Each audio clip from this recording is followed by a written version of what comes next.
Quant à la violation du droit à l'autodétermination, elle est caractérisée par une série de faits.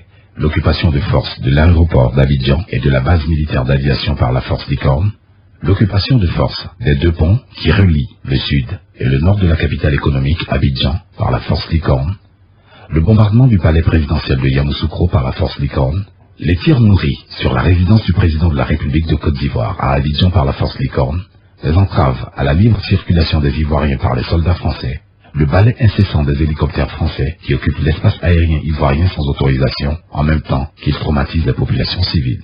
Tous ces actes constituent sans conteste un déni de la souveraineté de la Côte d'Ivoire, une ingérence dans la gestion de ses affaires et partant, une violation de son droit à l'autodétermination. L'armée française tire à balles réelles, à l'aide de mitraillettes, à partir d'hélicoptères de combat, sur la foule de manifestants aux mains nues qui tentent de traverser le pont de Gaulle. Les tirs se poursuivront toute la nuit.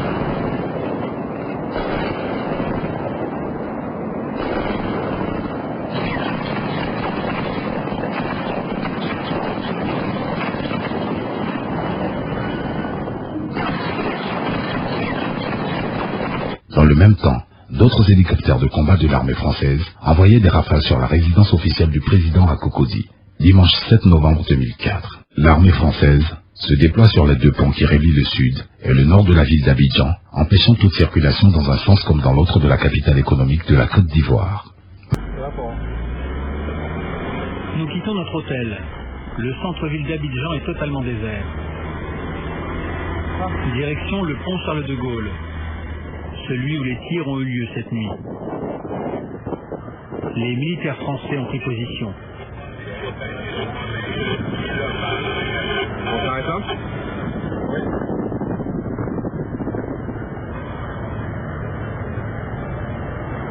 Dans le goudron, des impacts de plusieurs centimètres de profondeur témoignent de la violence des attaques aériennes de la veille. Les soldats français n'ont pas dormi de la nuit. Ils sont nerveux. Des tirs sporadiques partent du bord de la lagune. Les Français contrôlent toutes les voitures. Nous assistons à une scène qui illustre la tension entre les civils ivoiriens et les militaires.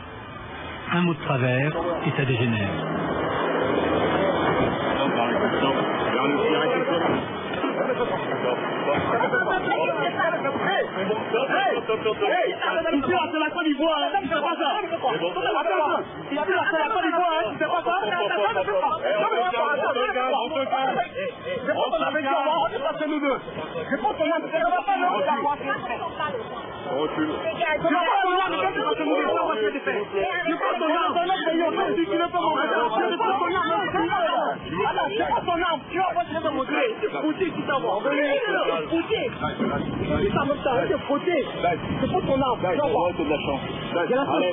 On n'a pas d'armes. Est-ce que ça donne un arme? Attends, il faut se poser, tu vas pas foutre seulement. Faut dire à mes camarades de quitter. Je fous deux. Fermez vos gueules. Fermez ta gueule. Attends, non. Il faut le dire à lui. Il a perdu la bataille.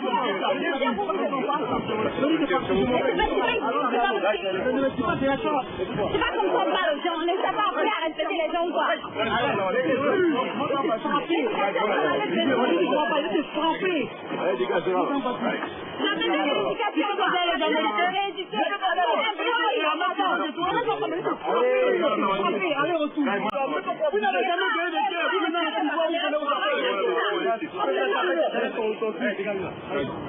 Allez, embarquez. Moi, je n'ai pas fait les conflits, ça va être fatigué. On va me dire. Embarquez aussi d'abord.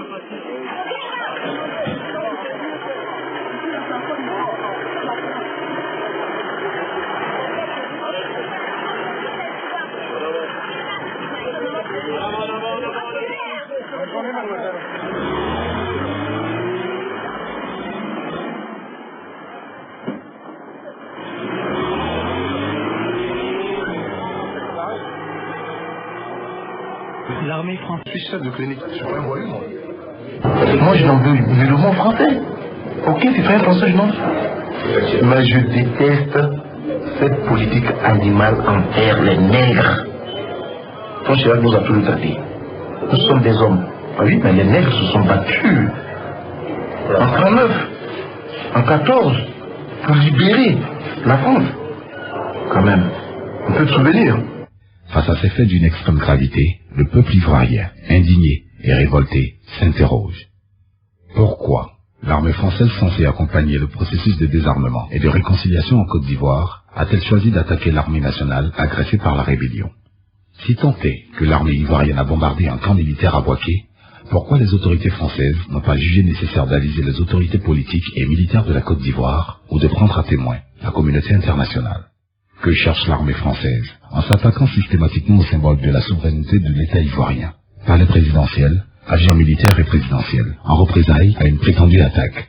Pourquoi l'armée française ne réclame-t-elle pas, jusqu'à ce jour, une commission internationale d'enquête sur ces incidents de Bouaké? La force française, Licorne, qui est sous mandat de l'ONU, a-t-elle le droit de recevoir directement des ordres du président français Jacques Chirac? Les militaires des autres pays faisant partie du contingent de l'ONUCI, comme le Sénégal, le Maroc, le Pakistan ou le Bangladesh, peuvent-ils, eux aussi, recevoir des ordres de leurs présidents respectifs?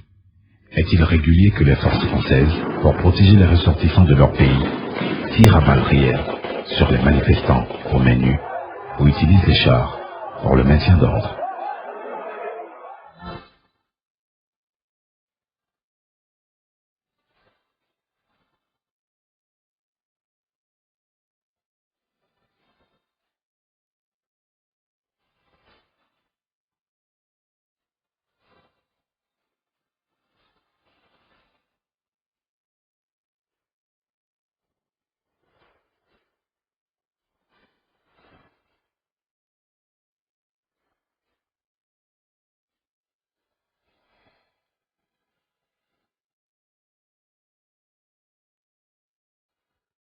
Française a repris le contrôle de la ville.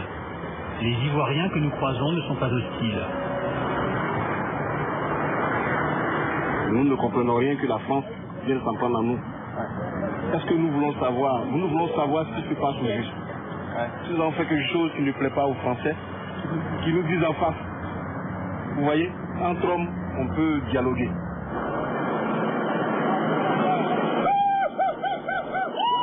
Des groupes de